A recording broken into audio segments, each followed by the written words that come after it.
'cause I'm a woman. I can bring home the bacon, fry it up in a pan, and never let you forget you're a man. Give her Enjoli, the 8-hour perfume for that 24-hour woman. I can work till 5 o'clock, come home and read you tickety-tock. Tonight I'm gonna cook for the kids. And if it's loving you one, I can kiss you and give you the shivering fit. Enjoli, the 8-hour perfume for your 24-hour woman. Well, dang. Does anybody remember that commercial from the 80s? Yeah? I don't, because I was like 5 when it came out. But what I do remember was the Gen X remix of that song by Salt and Peppa, Ain't Nothing But a She Thing. Now, this is my second time actually quoting Salt and Peppa in about a month and a half, so I don't know if these women ever imagined that they would be pulpit material, but clearly at IUCC with this pastor they are. So this was Peggy Lee's song called I'm a Woman, and it was actually written by 2 men, Jerry Lee and Mike Stolla. But Salt and Peppa took it to the next level. They sing, it ain't nothing but a man's world. You go, girl. No more sugar and spice and everything nice. It's a she thing and it's all in me. I can be anything that I want to be. Don't consider me a minority. Oh, ladies, help me out if you agree. Now I can bring home the bacon, fried in a pan. Never let you forget that you're a man, because I'm a W-O-M-A-N. That's what I am, doing all I can. The thing that makes me mad and crazy, upset. Gotta break my neck just to get my respect. Go to work and get paid less than a man when I'm doing the same damn thing that he can. It's a she thing. So I didn't have to memorize those lyrics for the sermon. I knew them already. Just imagine me, a little white girl, rapping along, Chapman University. But even with those lyrics changes from I'm a woman to she thing, where we definitely do see a more powerful woman, and I think we're getting some of that female rage we're all talking about these days. That's there. You get this woman who can do it all, which is empowering, yes, but she's still bringing home the bacon, cool, but she's also frying it in the pan. She really is doing it all. So if Salt and Peppa was riffing on Peggy Lee was riffing on Proverbs. So let's talk about this passage. You may have noticed I've been preaching the lectionary the last couple of weeks. A lot of times we have special Sundays or our themed Sundays, but we haven't. So I've looked at the lectionary, and when I read this passage initially, I just passed right by and skipped to the next passage to see what other options were. I read through all of them, and I came back and I read this one again, and it made me angry. So I thought, if this passage is eliciting so much emotion from me, maybe I should sit with it, spend some time with it, get to know it. So I did. I began reading commentaries, and I thought, I should probably step it up and tackle this one from the pulpit, because I can be sure that there are preachers preaching this passage all across the country this morning, and I'm worried about what they're preaching. So I figured there ought to be at least one progressive Christian preaching on it that would give an alternative to what other Christians, oftentimes the evangelical church, has used to justify traditional gender roles. The good wife who is trusted by her husband, adored by her children, works day and night to take care of her household, and ladies, she even makes her own clothing. Like you. And Proverbs does extol this idealized woman, the perfect wife and perfect mother who does all the things. But what's really interesting about this passage is that for as traditional as it sounds to us, it isn't exactly the usual biblical description of women that we see. So after I did some research, I learned that scholars have noted that, well, yes, there is certainly the good housewife portrayal here, but there's actually more in this passage than we might initially realize. So in the verses prior to what we read, we realize why this passage even exists. It is a description of a woman that comes from the mother of a king as she hopes for the kind of daughter-in-law that she wishes her son would find.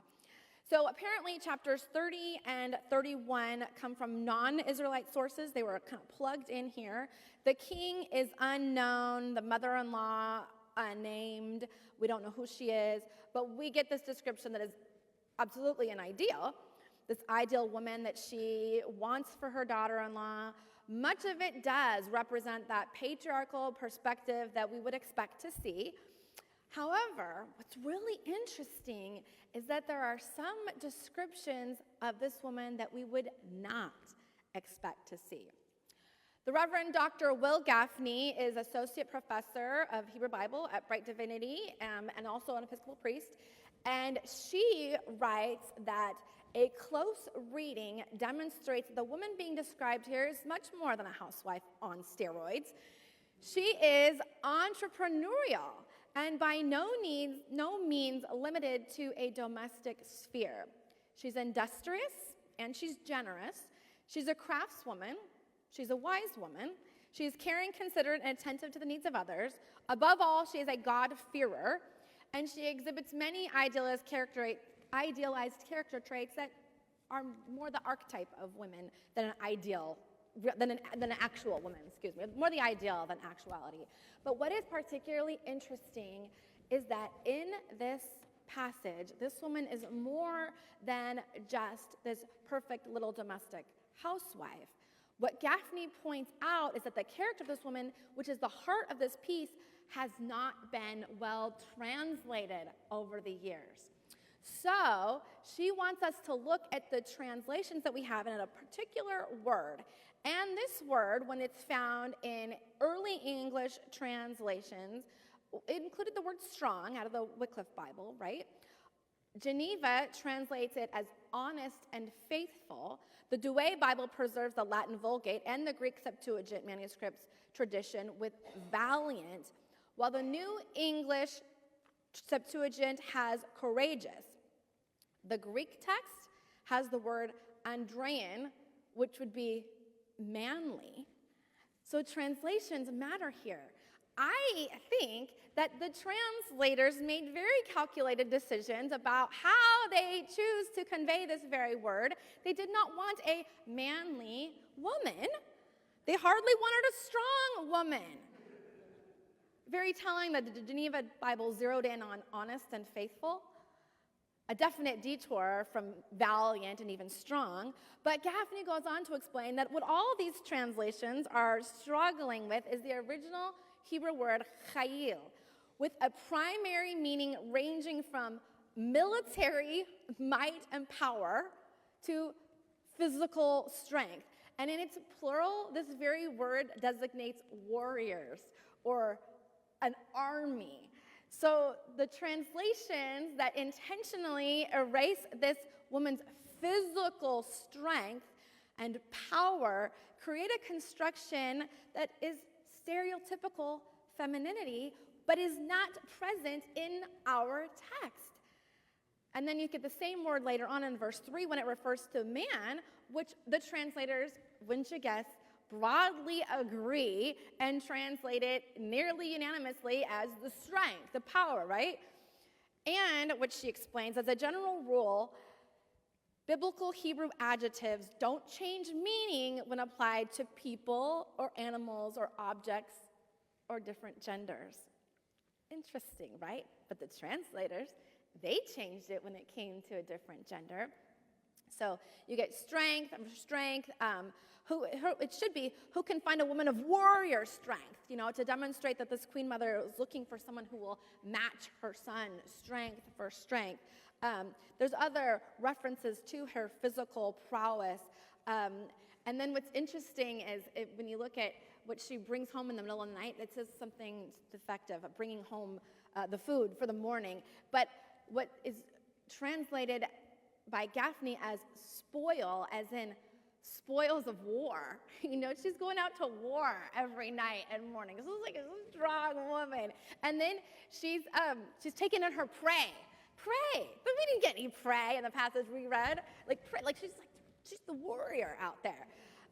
They all get significantly softened in the translations that we all read. And she says there are several other opportunities where we see different words like this that don't get translated as they should. So she says that ultimately all of this is about what this queen mother is looking for. She's not looking for a little princess for her son to marry. She is looking for somebody strong, entrepreneurial, someone capable of really meeting her husband as a partner, maybe even exceeding her husband as a power horse. And this is who she wants, this warrior woman, which is actually pretty much the opposite of what most people take when they read this passage. And that's because none of us did the work that Will Gaffney did. Rather, we just take the translator's word for it. Literally, we took their words for it. And so when we look at the original words and implication, it pushes the stereotype for those who want to use these passages to justify traditional gender roles. So this strong, powerful, warrior, entrepreneurial, business-minded woman is not what we would expect to see, that usual patriarchal image of a woman that's always promoted in certain circles of Christianity, right? So then there's another scholar, Amy Oden. She encourages us not only to look what is there, or maybe translated poorly, what's in the passage. She wants us to look at what's not in the passage, what was intentionally excluded. What doesn't it say? First, she says the passage doesn't say that a wife's worth is derived from her husband. She's not looking for someone that is going to be valuable because marrying her son. She is looking for a woman who has her own identity and integrity of being. Her value is at no point contingent on or determined by her relationship with, let alone her obedience to her husband. Secondly, she says the passage doesn't say anything about pregnancy or childbirth, which are often key credentials for womanhood in the ancient world and sometimes still in our own world. She is apparently a good mother, it says, and the passage states that her children rise up and call her happy. I'm so glad she's happy. But that is a far cry from assuming that the point of her being is to bear and raise children. And third, the passage doesn't say anything about her appearance or her physical appeal.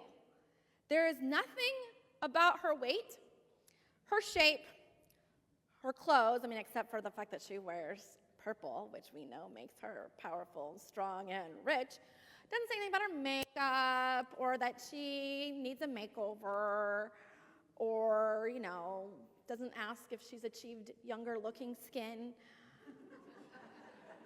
Doesn't criticize her bulges in the wrong places, her lack thereof. Does she know what not to wear? We'll never know. So in this way, Oden points out that Proverbs offers us a radical countercultural message, going so far as to say in verse 29 that beauty is vain. Hey. So it is incredible that this very passage has been used to box women in this gendered role and oftentimes keep us out of the realms traditionally reserved for men. It's actually a passage that was liberating the woman from being just a wife to being this strong, formidable partner. Now, all of this makes me feel a whole lot better about this passage, knowing that our faith history hasn't always been restrictive, or as restrictive as others would like to interpret it. But the truth is, for as happy as I am to see this multifaceted description of a woman in our text, I find it difficult because, to be honest, it doesn't change things. We're still stuck battling not just equality, but to be taken seriously as a woman. Look no further than the election.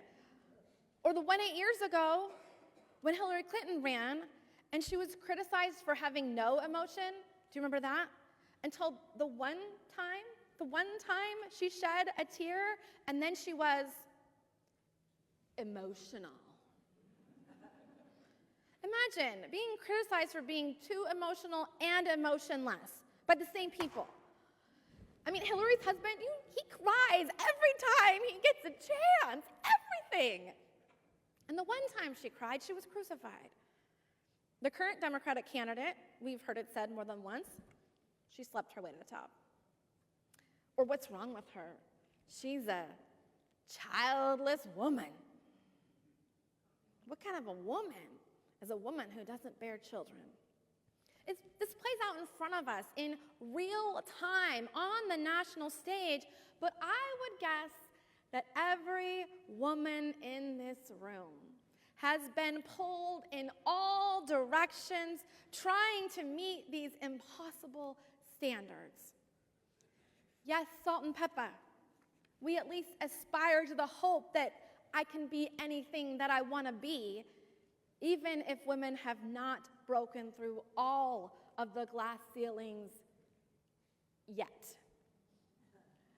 But I think the biggest challenge for me isn't necessarily being anything, it's the being everything. Because even if the woman in Proverbs didn't live in our day and age, we do. We have all these expectations and more.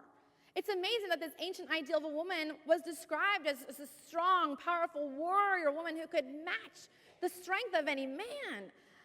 I don't know if she ever existed. Certainly the ideal of her did. But now we have to do all of that. We have that expectation placed upon ourselves and more. We also have to rejuvenate our skin. And we have to keep fit, and we have to clean the house, and we have to dress well, and we have to hold down the career while making sure the kids don't die. I don't know about you, but I can't. A couple months ago, I was at Pilgrim Pines, actually, and I was sitting with some other women, two of whom were moms and two who weren't, but all of them were in their 40s, and we were at pod camp. So everyone was swapping info on what anxiety medication they were on, how perimenopause made us forget everything, and how juggling jobs and parenthood, or the very often very real impossible challenge of creating a family, how all of that was just overwhelming. What a relief it was to talk about it out loud and realize that each of us was going through something. All of us felt like we were drowning in some way or another. One of my good friends, another clergy person, told me last spring that she had to stop following me on Facebook because my life depressed her.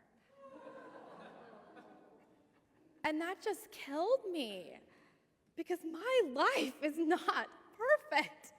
I'm barely hanging on. I have not figured out how women can be mothers and have full-time careers and somehow also balance a social life and then on top of that do self-care.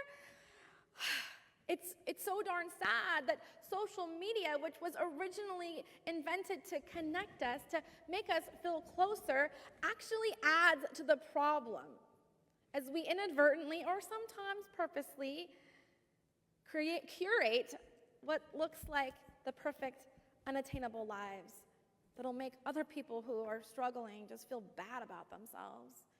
Jeez, I didn't mean to do that. But I have to wonder, are there actual women who bring home the bacon and fry it in a pan? I'd like to say the only reason why I don't is because I'm a vegetarian, but I do wonder, can a woman work all day long, get home in time to make dinner for their family, sit down and eat it at the table and still make their evening Zooms, and then ensure that the kids have their homework done and are bathed and in bed by 8:30? Are you here? Right there? Help me. I would like to sign up for your plan. But look, this is not actually a cry for help. It's not actually a cry for help. This is a cry for realism. We're all barely hanging on. Because the woman in Proverbs doesn't exist. The woman in the magazine doesn't exist. We already know that. She's photoshopped. No one person can be super mom, warrior, cover girl, and president. At least not all at the same time. No human can do that. So what can we do? Well, we can let go of unrealistic expectations. Not only can we let go of the gendered roles that some use this very passage to perpetuate women as mere child bearers and good wives, because after all, now we know that this passage is more than what they think it is. It is not just a stereotypical or gendered passage as we would have expected it to be. It was actually a much more progressive view of women than we'd ever expect to find in that era, and a lot more so than our Christian sibs would like us to think. But somehow, we have to change the entire narrative. Nobody should be fighting to do and be everything. Not women, not men, not any human. No one should have to do it all and expect to do it all well. This therapist once who asked me if I thought I was God. And I was like, no, I was so offended. Of course not. Then why can't you make a mistake? I was like, well, I do all the time. Well, then don't punish yourself when you do, she said, because you aren't God. You aren't perfect and you aren't expected to be. Except that it absolutely feels like we are. Whether it's society's pressure or just the very reality that if we stop, the balls will all come crashing down and the kids won't eat and they'll fail out of school or the job won't get done and you'll lose it. I don't think there is an easy fix to this. I appreciate my therapist's efforts to let me off the hook and at least let go of that guilty thinking that I had to do it perfectly. The mindset shift is the very first place to start. Yes, absolutely. But I know it's not just me. I know it's not just self-imposed.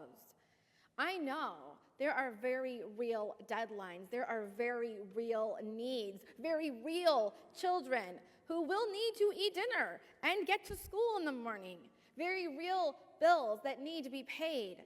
When you look at all the balls that you keep catching and then throwing back up in the air, which ones can you let drop? This is a real question. And it has gotten harder and harder to answer. The thing is, my therapist was right. We were never supposed to be superhuman. Even Jesus wasn't supposed to be Superman. I hope you'll learn that at this church, guys. Jesus wasn't Superman. He took breaks. He slept. He went on retreat. He never asked us to worship him. So why are we worshiping this unattainable image of what it is to be a woman and blaming and shaming when she isn't all the things? The women's lib movement got us so far. Thank you. But we have not gone far enough. Not only have we not busted through every glass barrier or get paid the same darn thing that he can, Salt and Pepper would say. That still makes me mad, crazy, upset. We wanted the chance to do and be anything. It never meant that we were signing up to do and be everything. To be honest with you, I kind of think that's why our Christian sisters are perfectly fine upholding their stereotypical gender roles, some of them. Because for as hard as it is to be put in a box, at least the box has clear parameters. It's the endless list of have-tos that's killing me. It certainly doesn't feel liberating. It can feel suffocating. But the answer is not to go back. We're not going back. But all of us have to move forward. Women, men, non-binary humans, all of us have to resist both the binary gender roles and this need to do it all when nobody can. Nobody can do it all, and certainly nobody can do it all well. If you ask me, a lot of this comes back to the American individualism that perpetuates the myth of, pulling yourself up by your own bootstraps, which I think somehow got placed upon us women, so that if you are a woman who doesn't want or simply cannot be a housewife, then you have to be both a housewife and everything else. We need to recognize that none of us can do it alone. It takes a village. This is why, for me, church as a community becomes so important. Church as a sanctuary where we can be vulnerable and honest, speak our truth, real. Church as a place where all genders, all identities, all humans are not just welcomed, but loved, affirmed, and supported. This matters. But we also have to be loud, women's rights activists, and teach our girls that they can be anything but not having to be everything. Because living interdependently, this is beautiful. This is the goal. This is the message that we are not alone. Until we achieve these ideals, let me say, I see you, sisters. I see you. But this sermon isn't for you. This isn't our problem and ours alone. Family, men, family, we have work to do. This is our call as Christians to lift one another, to speak out and work for each other, to be this community of hope and support where we actively seek justice as change makers. As hard as change can be, harder than the chairs even, we have to be like Jesus and change the system, overturn it, because the status quo is not working. Our job is not just to support the hurting and the overwhelmed and the mistreated and marginalized in any sphere. It is that, and it is to be a community who works for the kingdom, to manifest that realm, to model it by living in love and sharing the human journey. Amen.